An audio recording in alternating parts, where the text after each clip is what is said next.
As the wheels of time turn, ages come and go, and in their passing all that once flourished and was familiar gives way to that which is fresh, new, and unfathomable, until eventually that too becomes familiar and then forgotten, as the cycle continues and the age turns again. However, there are those here among us who have not forgotten. And now, in our time of great need, they are uniting to raise their voices for those who would hear, to remind us that we, when unified, have the power to shape our destiny.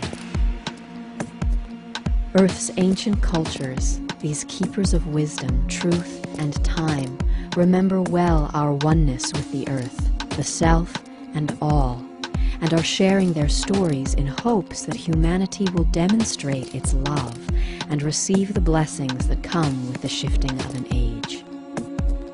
For to date, much that mankind has created in its quest for advancement has been forged from the fires of fear and forgetfulness. Yet today, there are those who are heeding the wisdom of the ages and the understanding that true happiness can only be realized by contributing to the health and happiness of the earth and others. Thus, in accordance with universal law, humanity is presently being afforded the opportunity to demonstrate its love through its willingness to learn from its past. For though we have neglected the teachings of our ancient elders and have thus brought our earth to its present state of immediate crisis, we are once again invited to learn what we may from the ancient ways. This wisdom is offered to all who will hear, through the means by which it was preserved for thousands of years. Thus it is through the stories and prophecies of these ancient nations that humanity is urged to awaken and to remember that it is our collective belief that shapes this reality. For not all prophecies exist to tell us what is to be, but rather they tell us what we need to hear in order to inspire us to do what we know we must. Thus, if a prophecy may be viewed as a projected outcome based on the preceding trend of events, then it may be realized that the instant we respond to the prophecies of our elders by doing what we have never done before, we immediately alter the probability line of our future and effectively begin creating a new reality. And so we return to humanity's choice. Will we continue to live for and exalt the self, and thereby drive the self-destructive system toward popular media's projected outcome? Or will we choose to alter our course by uniting and supporting each other in creating a new, harmonious way of being out of love for the earth and all living things? For now, more than ever in our recorded history, as we experience the turning of an age, we are responsible for what we experience. And this truth may be seen through the proper understanding of the wisdom that is gifted to us through the prophecies.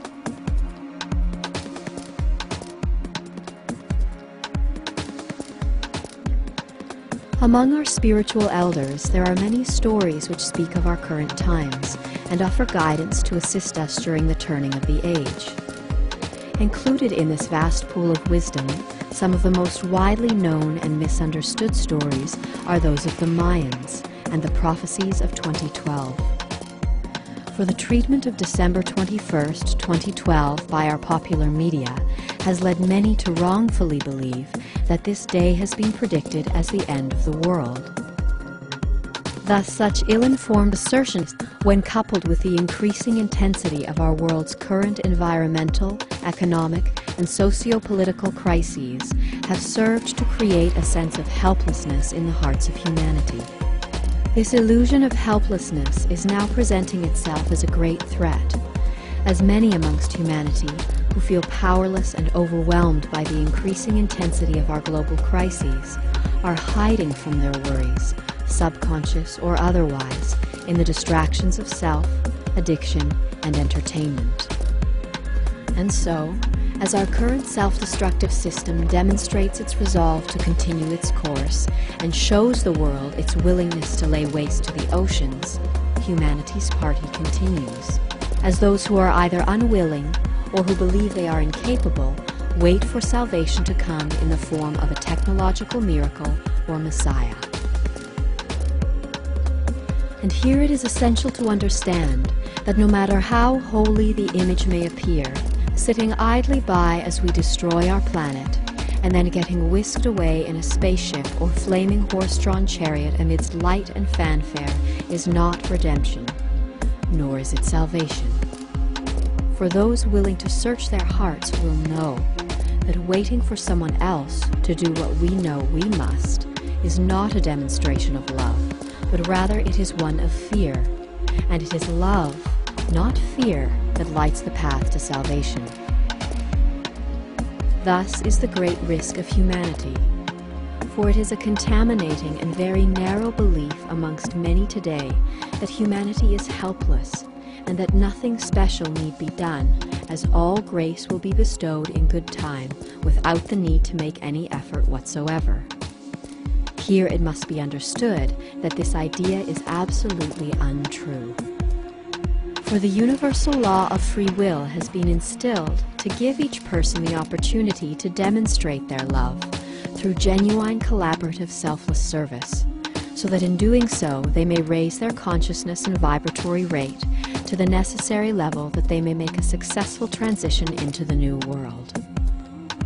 Thus it may be realized that salvation is not something that can be given or received, for indeed it must be chosen.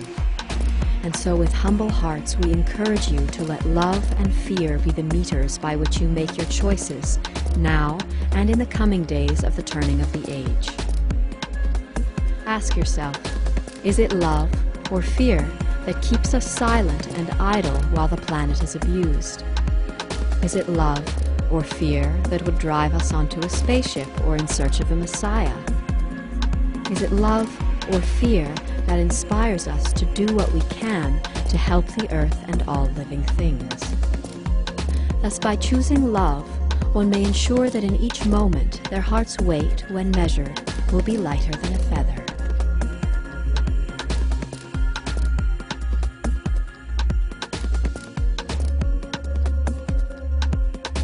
For years, popular media has wrongfully insinuated that the Mayan December 21, 2012 date predicts the end of the world.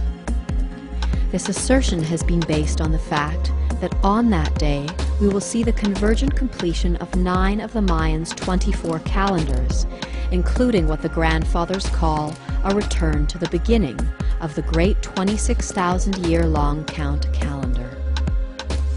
To say that these completions mean the end of the world would be as erroneous as proclaiming doom every New Year's Eve. For these are huge wheels of time that turn, and like our current calendar, when its 12-month cycle is completed, it simply begins again. That said, the completion of the long count calendar is a unique event, and one which will bring with it not the end of the world, but the birth of a new reality. And it is through the proper understanding of the cosmic events that accompany the completion of these great cycles that one may learn how we will be empowered to heal the planet and to co-create a new world of peace and harmony together. The long count calendar is based on a 26,000-year cycle known as the precession of the equinox. This cycle measures the time that it takes for our Earth, which spins at an angle like a top, to complete one full rotation of its wobble.